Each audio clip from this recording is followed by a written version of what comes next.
all our friends, viewers, followers, fellow movers for the real democracy and development, Filipinos here and abroad. Naimbaga bigat, maayong buntag, marhay na aga, mayapa yabat, marha, maupay nga aga, maayong aga, magandang umaga sa inyong lahat. Good morning. We are again here with you, your peers, to discuss important issues of the day.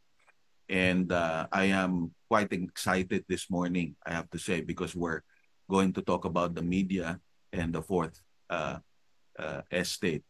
You see, everything that's happening to us here in the Philippines and around the world, of course, it seems that everyone is aware, everyone is interested, but I'm not sure if many have been asking the question, why is it that while we are interested with many developments, it seems to be not working here in the Philippines? Kumbaga, yung pong tinatawag nating fourth industrial revolution, no? That has been discussed worldwide, no? Where we are talking about the impact of artificial intelligence, of faster computing, no, in the ICT. And if we compare that with the first three industrial revolutions, starting with the invention of the steam engine and so on and so forth, you know, these are not only inventions. This has led to so much change in society, no? Pero dito po sa atin parang walang nagbabago at tuwing mapag-uusapan namin ng mga kasing tanda ko at mapag-uusapan namin ng mga mas nakababata sa akin, it seems that none of what we have been expecting before has changed. And you know, what is the most fundamental factor in change in all of man's history? The reason why we have what we consider today as quote-unquote the state, the reason why we know what we have today as quote-unquote government, the reason why we have always been fighting for what we believe is democracy, republicanism, and so on and so forth. This is mainly because of journalism. This is mainly because of people going around writing exactly, broadcasting exactly what's happening day in, day out, and providing particular vantage points or perspectives. Ito yung opinion na sinasabi, no? Nagsimula pa nung panahon pa ng French Revolution. Pero dito sa atin parang napakahirap, napaka problematic. And so this is the reason why we have two of our peers in the group who are actually also media people. Let me call on the first one who has just been recognized by the Coast Guard. No, to be honest with you, he didn't want to be mentioned publicly. Sabi niya, ang daming na-recognize. But all I'm saying is, you know, recognition is recognition. Whether there are hundreds of which who were recognized, the point of it all is that still your contribution has been recognized. And particularly in the media, this is something. So tatanungin ko si Peer JC, ano ba yung fourth estate? Ano ba yung journalism? At ano yung hindi journalism? Peer Okay. JC? Good morning, Pierre. Good morning to our viewers. So, kaya siya tinawag na Fourth Estate kasi during the French Revolution, it was divided actually into first three estates. So, the first estate is the members of the clergy, so kaparian. The second estate was the members of the nobility, ang mga, and the third estate was the commoners, pati yung mga upper burgess. Then, the fourth estate refers to the press. Unofficially, hindi sila, unofficially, fourth estate, hindi siya masyadong, hindi siya kinikilala officially, but recognizing the powers of the press, recognizing the powers of the press, uh, ang tawag dito?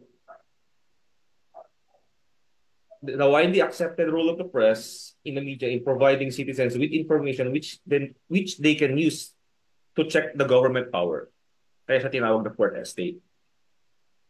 So, when it comes to journalism, so ano ba talaga ang journalism o ang pamamahayag? So, basically, ano ang nasa likod ng journalism? Truthfulness is a commitment to reporting only accurate and truthful information. Yun ang basic foundation ng journalism is truthfulness, sir. So, yes, Ed. Oh, so thank you for that background, Pierre JC. No? So at least you echo and validated what I've mentioned earlier. Alam mo, lahat ng mga nagsimula nitong pinag-uusapan natin, no? You can just imagine, 1790s pa ito nangyari. So that's in the late 18th century when the whole world, no, has been subject to the sweeping changes, no, that France experienced, no, hence the coining of these terms. Pero yun na nga, no, supposedly ang media is the basically the measure of change in society. Pero dito sa atin sa Pilipinas parang hindi ganoon. Ano ba sa tingin mo, Pierre Jack, bakit may mga ganitong challenges dito sa Pilipinas? Okay, thank you, Pierre Ed, no? Actually, medyo madami tayong pag-uusapan when it comes to challenges being faced by the media, no? Since the end of martial law or the start of the martial law, na experience na natin yung some form of censorship na uh, kumbaga yun na yung naging narrative, no, for the longest time, and yun na yung naging fear of some people na posibleng mangyari, no, when an authoritarian leader hold the position. Pero hindi lang naman kasi yun yung problema that is currently being faced by the media. No, unang-una syempre yung safety ng ating journalist, no? Safety in terms of covering some sensitive issues. Sabi nga natin, media is the fourth estate, no? Or in other terms, the watchdog of the society, wherein they check, no, the the uh, the power being discharged by the government officials, no? And also may mga insidente kasi that not only the famous journalists, no, even yung mga nasa likod ng camera, nasa likod ng mga tabloids, broadsheet, is being oppressed most of the time, no, for not to basically to not divulge information about certain issues, or kung baga yung sinasabi nga na uh, ilimit lang sa kung ano yung kailangan malaman. Okay? Ano pa ba? Ano pa bang challenges? So, another example of challenges being faced by the media is syempre yung journalism or media industry is still a profession, no? And kailangan pa rin kumita ng ating mga journalists and broadcasters. Currently sa scenario ngayon, medyo hindi competitive talaga yung packages that being given to our media practitioners, no? Kaya nagreresulta ito sa another challenges na pwede nating ma-experience. Syempre, some of our trusted media practitioners medyo napupunta sa ibang mga professions, no? And kapag minalas-malas pa yung ibang mga gagaling sa atin, instead of becoming a journalist, medyo napupunta sila sa landas ng PR, or yung sinabi nga ni Pierre JC kanina, yung nagiging mga propagandista na sila ng ibang well-known politicians, no? Syempre, lahat yun attributed doon sa problema na hindi competitive yung packages na nare-receive nila in performing their duty as journalists. Another problem that we can see right now is syempre yung the rise of AI and some of the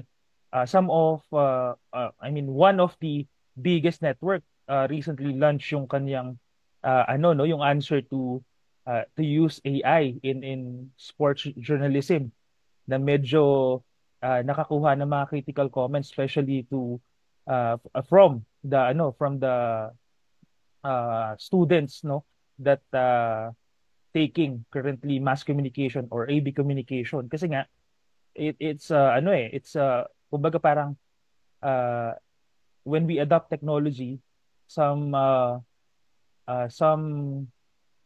job, no, related to media will become obsolete na, no, and hindi pa rin natin kayang palitan, no, even though we are trying to adopt AI, hindi natin kayang palitan yung credibility, yung human touch, no, na nabibigay ng tao when it comes to delivering news or informing the people. uh, Kakailangan pa rin natin yung kumbaga tinatawag nating uh, function of uh, accountability, no?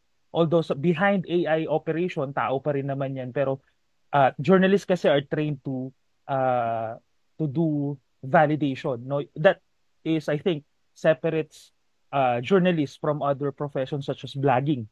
No, yun kasi walang accountability na nangyayari, and yung sense of verification before delivering news to the people, yun yung kumbaga parang pinaka package na nabibigay ng journalist. Uh, Kasi pwede namang lahat ng tao mag-inform, no, ng publiko. It's just that ang tanong lang doon, credible ba yan? Tama ba yung sinasabi o yung finifeed sa tao? Remember, media is a very powerful tool, no, that can influence someone's perspective pagdating sa issue ng politika or mga sensitive issues that uh, we need to know as the public. Actually, yan ang kumbaga litmus test, so to speak, ng isang bansa. No? Maganda yung nabanggit mo, Pierre Jack. In fact, hindi naman sa Fourth Industrial Revolution nag-start itong lahat. No? Nag-start ito doon sa tinatawag na Third Industrial Revolution, yung simula ng information age. At yun ang dahilan kung bakit napapalitan unti-unti, no, ang interest ng mga tao. Dati-dati nakatutok tayo sa TV. Alam natin na lalo na nung ako'y bata pa, alam ko na pagdating ng alas 6, oras na ng news yan. Manunood na ako yan, no? At aabangin ko na, no? At paggising mo sa umaga, oras na rin ng news yung 5:30, alas 6 na umaga, lalo na pag bumabagyo, hinihintay mo yung announce kung may pasok ba o walang pasok. Tama. Pero, i-add ko lang, no? Kasi, syempre, we used to work sa media, and nung time na I was with a certain outlet, no? Napansin ko, bakit parang hindi na ganun yung trato ng tao, ng publiko sa mga taga-media? Exactly. It seems that we are being demonized for something na bias yan. Exactly. They're not telling the whole truth, no? Pero upon observing, parang huge part of that scenario nangyari talaga because of the rise of social media, no? Before kasi, sir, before period, sabi mo nga, every 6 p.m. nanonood tayo, and wala tayong platform to air our opinion. Kumbaga parang passive receiver lang tayo ng information, wherein pagdating ng social media, no, people now can validate kung tama ba yung sinasabi ng certain media outlet, wherein to the point na kahit tama na, they have this power, no, to twist what the media is telling the public. So kumbaga, for example, isang reporter nagre-report ng about a corruption in a certain government agency, pwedeng mag-comment kayo ng viewer na hindi totoo yan, ganito, ganyan. And the people now, meron na silang choice. Kumbaga, sino paniniwalaan ko? The one who is on air telling the whole scenario na merong credibility, may license to inform the people, or itong mga keyboard warriors na nasa likod that parang contradicting everything na yung sinasabi ng media. So parang ang laki na talaga ng pinagbago nung dynamics, no? Kung paano natin nare-receive yung information before at sa kung paano na ngayon nare-receive ng tao yung information kasi may choice na sila. Exactly. Kaya nga nabanggit ko yung Third Industrial Revolution. Nung pumasok kasi yan, kung tutuusin, kahit na meron tayong regularly inaabangan tuwing alas 6 ng gabi at tuwing alas 6 ng umaga, kung tutuusin hindi pa sapat. So nung Tama. pumasok itong social media, kumbaga parang bagyo. Ang dami kasi. Siyempre, whether you like it or not, everyone who has a camera, everyone that has a smartphone can immediately broadcast and communicate. Pero more than that really, no? Sa ibang bansa hindi naman nangyari ito eh. No? So sa madaling sabi, dumating at lahat ang information communication, dumating at lahat ang social media storm, if we may call it a storm or typhoon or what have you, no? The change in the way people communicate, the change in the way people look at the media may have changed a bit, no? Pero yung respeto nandun pa din. Ano bang unique dito sa atin sa Pilipinas, sa Peer JC? Bakit ganyan ang nangyari? Parang kumbaga na isang tabi, no?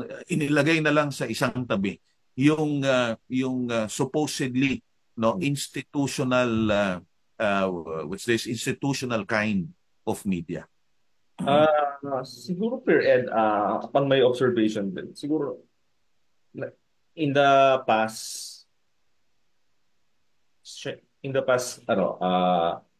naging partisan na rin yung yes.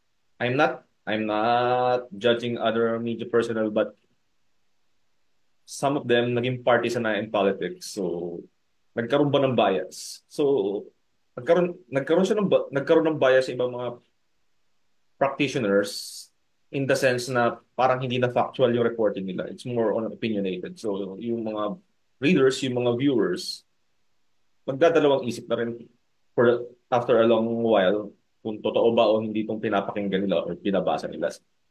So what you're saying is, yung social media, ginamit ng mga dati-dati mga sinasabi nga ni Pierre Jack na kumbaga receiver lang.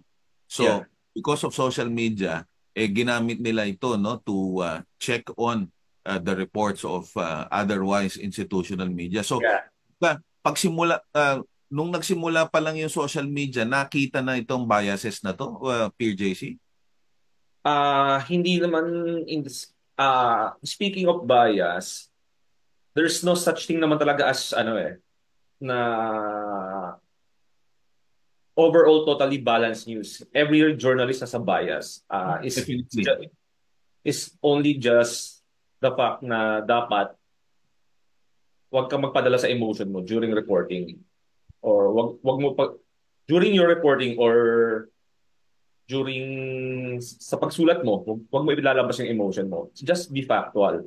Ang nangyayari in the past, kaya medyo nawalan na rin ng gana siguro yung mga ibang mga traditional readers at mas nag-rely sa social media is because naging sila kumbaga naumay na sa traditional way ng reporting. Kumbaga gusto rin nila makisalamuha doon sa puntahan na dati-dati mga kolumnista lang, mga radio broadcasters lang and TV broadcasters lang yung church. So moving forward, no, and I have to ask the both of you. Kasi again, correct me if I'm wrong. Of course, baka meron kayo mismo na na-experience ninyo na nasa media kayo mismo, malamang mas meron kayong nakikita na kumbaga you're able to see the bigger picture, no, more than someone like me has always been watching and perusing, no, what's this, a product of reports of media, no. So moving forward, ano pa yung pwede natin gawin? Kasi as it is right now, katulad nga, no, off the air kanina pinag-uusapan natin, nagsara yung ABS-CBN. And to be honest with you, no, despite all the insinuations of political leaning, no, hindi natin maikakaila, no? Isa sa mga kumbaga institusyon na kung tawagin nga eh.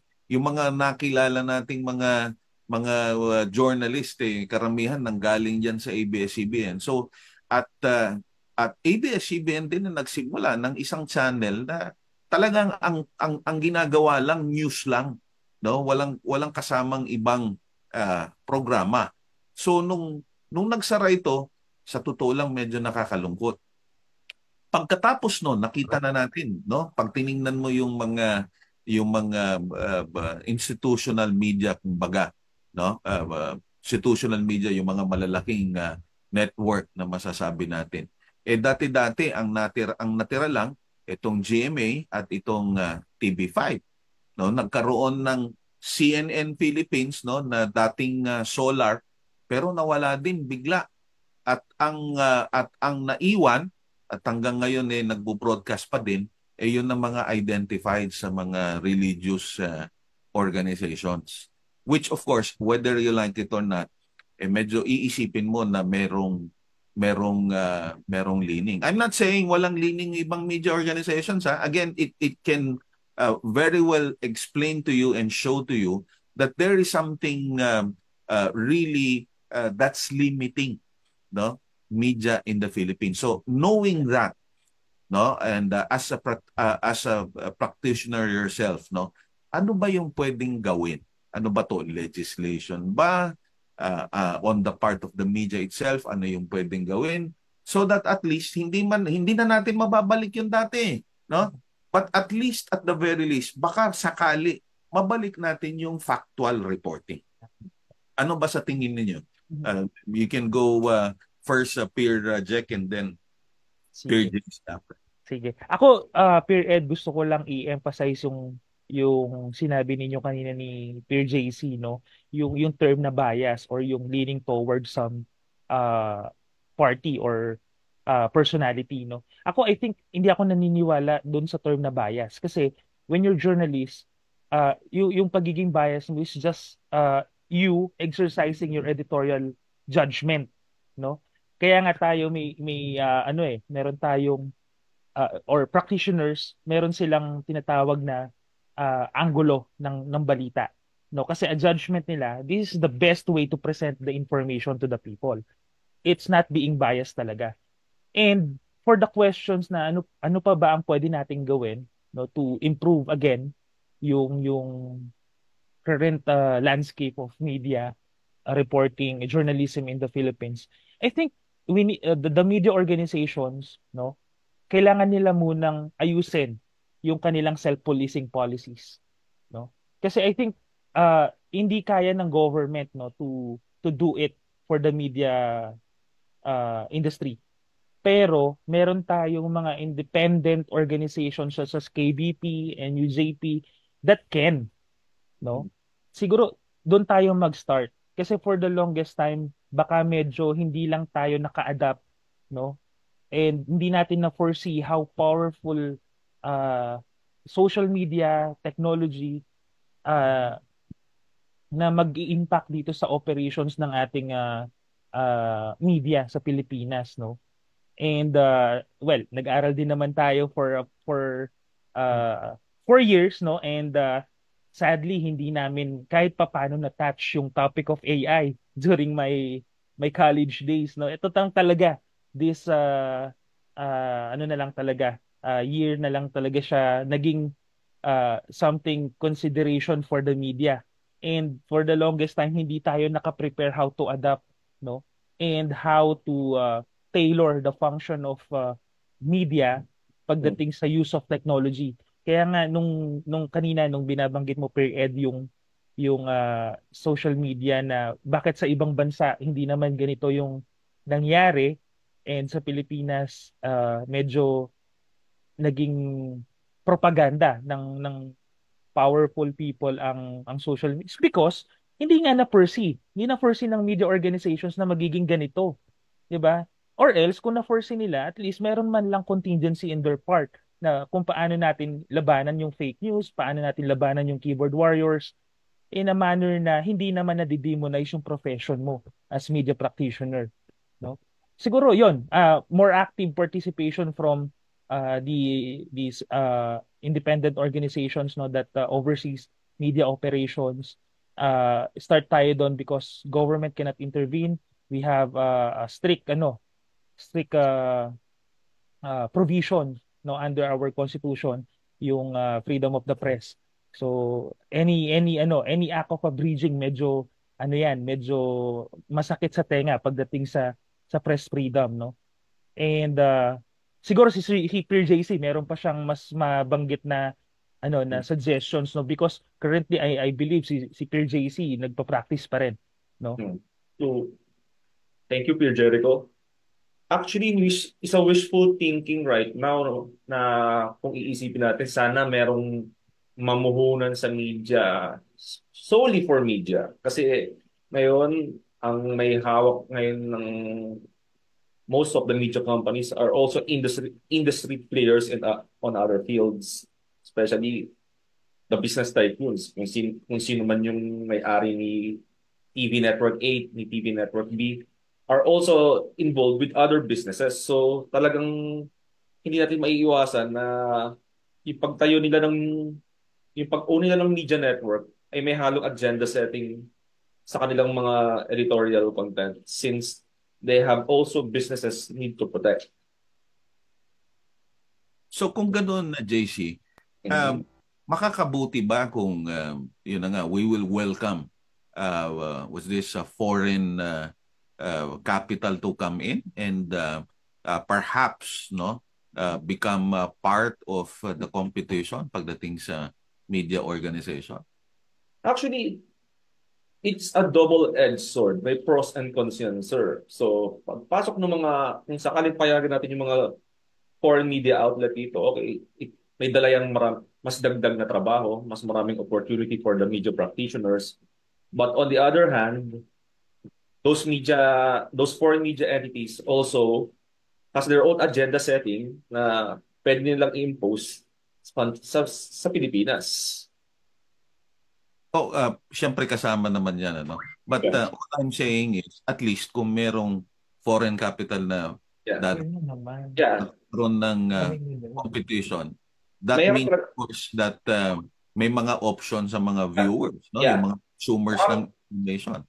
Possible ito magbukas ng marami pang dagdag na oportunidad para sa ating mga media practitioners para hindi lang dito sa local companies ka pwedeng magtrabaho. Kasi ngayon talaga limited yung choices. Plus, limited na nga yung choices kasi hindi pa ganun kalaki ang sweldo, especially when it comes sa mga print practitioners. Actually, kahit sa mga broadcast practitioners, especially the persons behind. From what I have heard, hindi rin talaga ganun kalaki ang sweldo nila as of now. There's an FB live question, no? With the platforms becoming more sophisticated, the more improved the media, the message becomes more and more widespread. I'm not really sure if I'm getting the thought of this, no? Which becomes a metric of believability. Mas common or mas regular na naririnig becomes now a consideration, making the viral news as a target.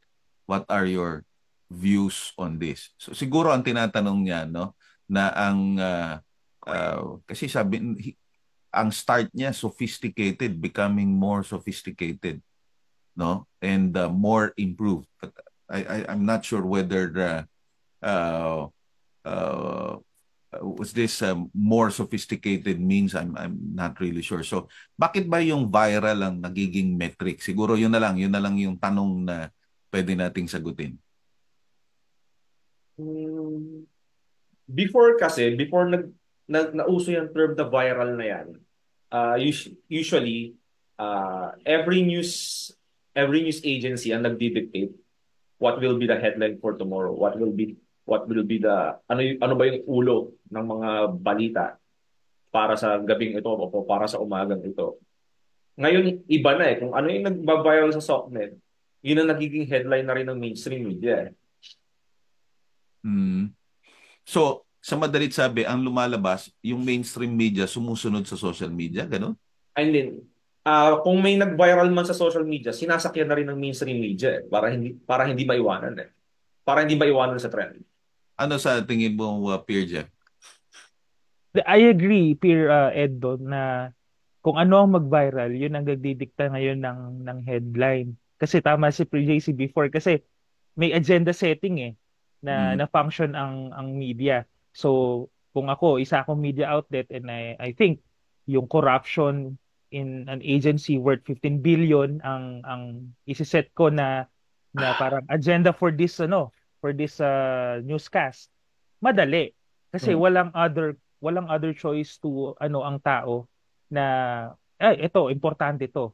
Kailangan ko tong malaman. Pero ngayon kasi sa social media meron ng ibang nagsiset ng tone maliban sa media which is Hindi kaya hindi kaya ang mas magandang tignan natin ang ginagawa ng mainstream media is to check on what has been reported. Ano ba yung katotohanan dito sa nag-viral? Kasi alam ko yun na nga yung limitations yun eh. I mean, you and I, every one of us, no, meron tayong smartphone, Oo. no. Ako, lalo na pagka nakita ko, uy, maganda yung buwan ngayon, no, pinipicturean ko kagad yan. Uy, Oo. merong nagpagaan doon, ibibideo ko kagad yun. But Oo. we really have no idea exactly what happened, no, what led to it, and so on and so forth. No, so hindi kaya pumapasok ang mainstream media kasi nga nag-viral lahat na Oo. Yes, sir. pinag-uusapan yan. Hindi kaya pumapasok ang mainstream media to find out more what exactly happened. May Tama. mga instances bang ganon na alam ninyo na Oo. nangyayari? Yes, sir. Actually, nangyayari pa rin naman yan kahit nung nung early days pa, no? Nung nasa media pa ako, that's I think 2015 to 2017, nangyayari na yon, no? To check, media will check yung reason behind the viral news on social media. Siguro ang problema lang din siguro, sir, dumating sa point na because 'di ba maraming competition uh, pagdating sa news gathering, no? And then factor pa yung konsepto ng need and wants to know. Kasi may ganun ano ba yung kailangan malaman ng tao, ano yung gusto lang nilang malaman. Usually nagpe-prevail kung ano yung gustong malaman ng tao because of social media. Nagkaroon nga ng scenario nung nagpa-practice pa ako. It's a battle between two important issue, no? Merong isang nag-pitch ng news on a certain corruption pagdating sa isang procurement ng big project sa government versus doon sa pinaniniwalaang mahiwagang tubig sa probinsya. So, ngayon, bilang ikaw ang media, alin ang mas ipaprioritize mo to broadcast, to publish, no? And given the fact na mas kinukonsider ng tao, mas kinukonsume niya yung gusto niyang malaman kumpara sa kailangan niyang malaman, no? Nagiging criteria tuloy 'yon ng mga practitioners kung ano ang pipiliin nila to set to inform the people. So, ang nangyari, mas pina-prioritize nila yung mga topic na nagva-viral na sa social media kasi ito yung may engagement 'di ba? Kahit naman sino na sa atin na karaniwang Juan de la Cruz, no? Mas naiintriga tayo kung totoo ba na nakakapagpagaling ang isang manghihilot kung kumbaga kumpara sa allegedly, no? 20 billion na ninakaw sa pag-procure ng isang proyekto, 'di ba? So, it's kumbaga parang simpleng dynamics pero nangyayari, no? Nangyayari No, sa at the end media. of the day, what's happening really, no? Because of the advent of this new technology, it somehow uh, revives the old practice, no? In old civilizations, ang dati naman pagka sinabi nating news, pinag-uusapan talaga yan doon sa cafeteria, sa ilalim ng puno, and so on and so forth. So it becomes really closer to the people, and of course, this is something that I agree, no, with our peer Raul, who just uh, shared, no, this comment, no. Is this something to do with crashing the pyramid? Of course, it crashes the pyramid in the sense that the structure no longer fixed, no? It no longer provides, no, a fixed frame to which limits, no, the flow of information. But one interesting question, no, that is thrown to us this morning is, if we can no longer go back to the old practice where, of course, we tune in and we listen to what the media has to report, and that report, of course, has gone through all the process of checking and editing and so on and so forth.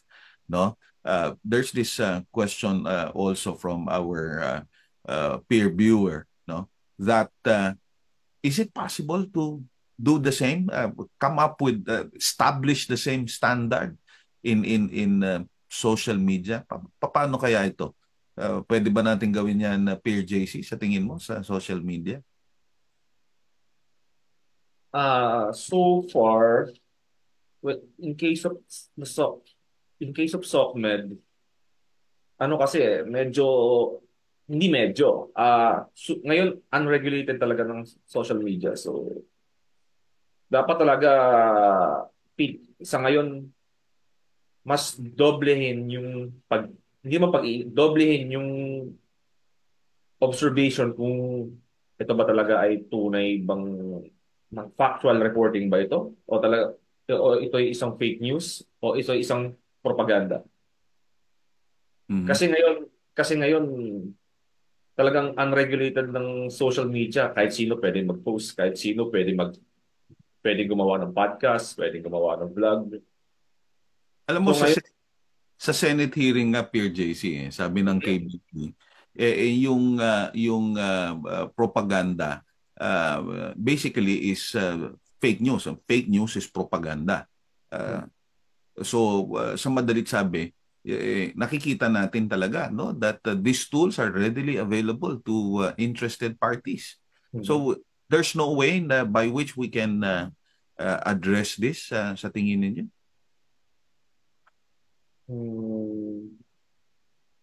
Ang nakikita ko lang, the both of you are shaking your head. Ako, Peer Ed, sa totoo lang, currently tingin ko hindi posible, no, hindi agaran. Kasi sabi ko nga, dapat kung na-foresee lang natin na mangyayari to, no, even before the rise of social media, baka siguro nakapag-adapt tayo properly. Pero kung tatanungin natin, no, kahit yung mga nasa field, yung practitioner pa rin hanggang ngayon, even the organizations that oversee the operation of media, sa tingin ko wala rin silang concrete na masasagot kung paano natin mare-regulate ang social media, no. Unang-una, meron tayong enshrined sa ating constitution yung freedom of the press. Although hindi siya absolute, no, hindi absolute, medyo mahirap siyang i-bypass, no. Yeah, matatantamon tayo sa censorship pag Yes. natin yun eh. Oo. Kaya nga, sabi ko, yung una kong solusyon talaga kanina, kailangan talagang mag-step up din yung self-policing policy ng media, no? Dahil sila lang talaga yung tingin ko na may kakayahan to change the game again. And ang hirap talaga because ang laki na nung changes simula nung nagkaroon ng tao ng choice, no, to consume information. And I think it's beyond me, no, to recommend solution. And I'm challenging these organizations, no, to do something and bring back yung kung paano natin nakita ang media nung panahon natin. You know, change in society, believe it or not, always starts from something rather very little, no? Napakaliit na bagay, no? Sabi nga nila, kaya nga ang sabi nila, the seeds of change, no? Sabihin na natin that we're promoting ourselves. Don't you think, no, that what we've done here at Peers, no, we gathered the individual experts together and we started talking about issues from our own perspective. Again, we're not saying that we don't have biases, but Yes. what we're saying is that from our perspective, from where we come from from our experience itself, I'm inclined to think we have something to offer. Of course, wala tayo nung struktura ng traditional media na merong news, may ano ba? Na may news desk, may desk editor, may producer, merong yung final touch diyan Peer JC is the Editor-in-chief. The editor or the executive producer. Wala tayo noon, no? But at least, at the very least, no? Yung experience natin, yung alam natin talaga na totoo, no? Na ipapahayag natin, na isi-share natin. Don't you think that somehow we're able to contribute, at least make a dent toward that end?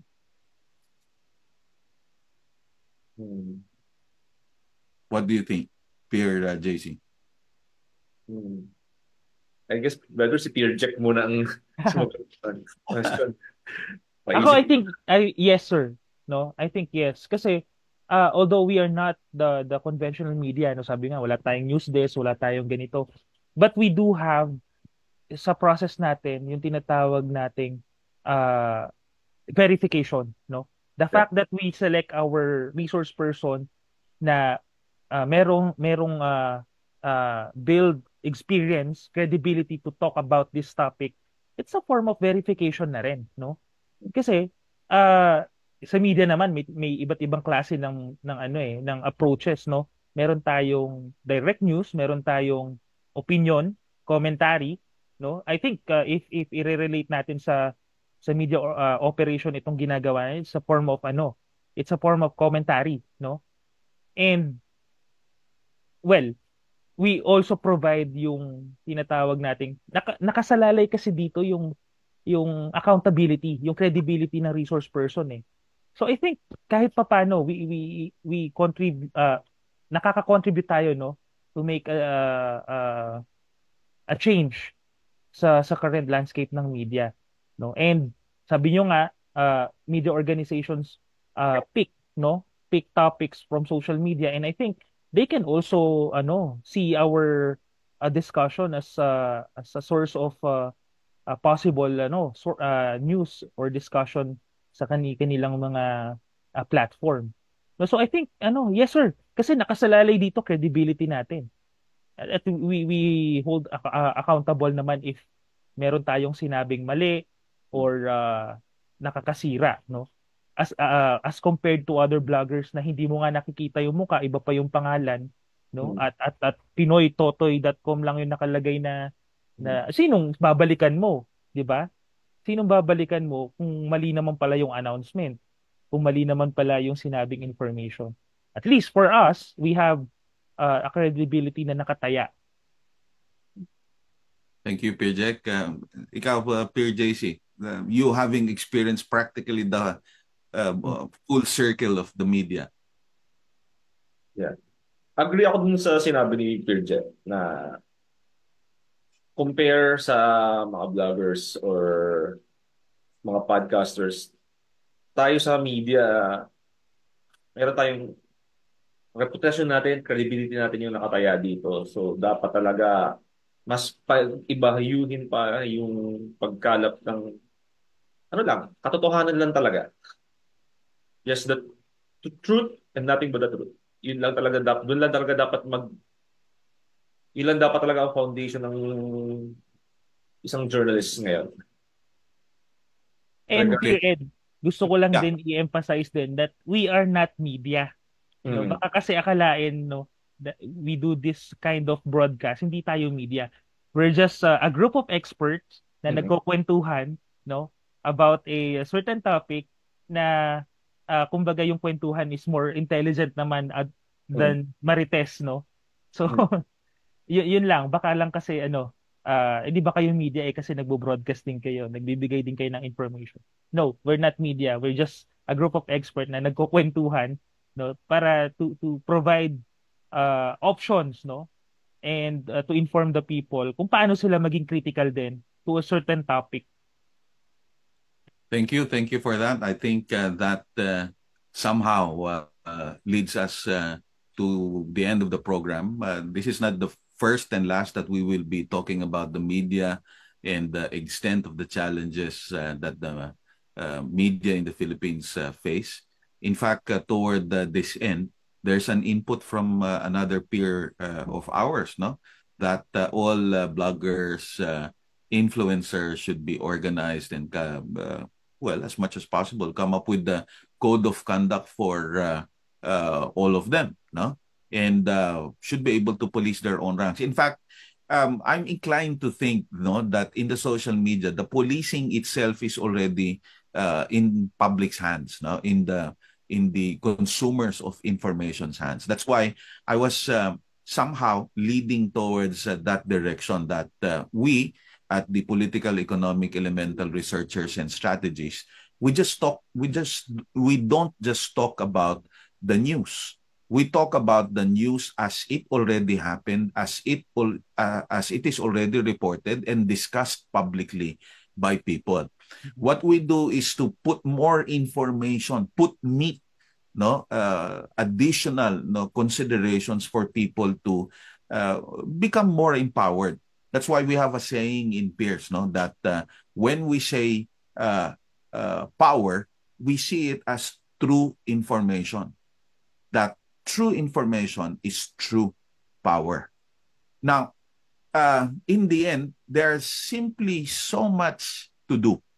And while social media practitioners, bloggers, influencers, and organizations like ours, I'm not sure if there's a similar organization like ours, not just yet, I think, to a certain extent can contribute a lot, no, by precisely as every one of us has mentioned, no, by following a particular standard, no, that we make ourselves accountable, no, to the whole profession, of which to everyone who listens to us and watches us.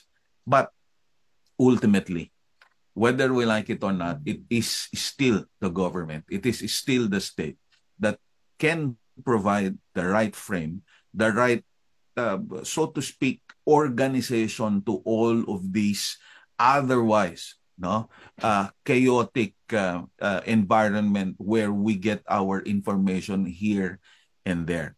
One of our live viewers mentioned information pollution, no. But in the end, if the government is not able to put in the right framework, and as it is right now, I'm inclined to think wala talaga, no. Kailangan natin baguhin yung saligang batas, kailangan nating palakasin yung mga political agencies, political institutions natin bago natin marating yung mga narating na ng ibang bansa. In the end, you and I, no, can contribute in our own way, and hopefully in the end, our leaders listen to what we have to say, that just like, no, the long revolution that happened, that established the kind of government, the kind of republicanism, the kind of state that we know today, the kind of democracy that we know today, can find its way finally in the Philippines, flourishes, and lead us to a more developed society. Not only in terms of money, but in terms of capacity. Magandang umaga po sa inyong lahat, and I hope that we have brought to you something useful, just like how we have been doing every Sunday morning. Salamat po.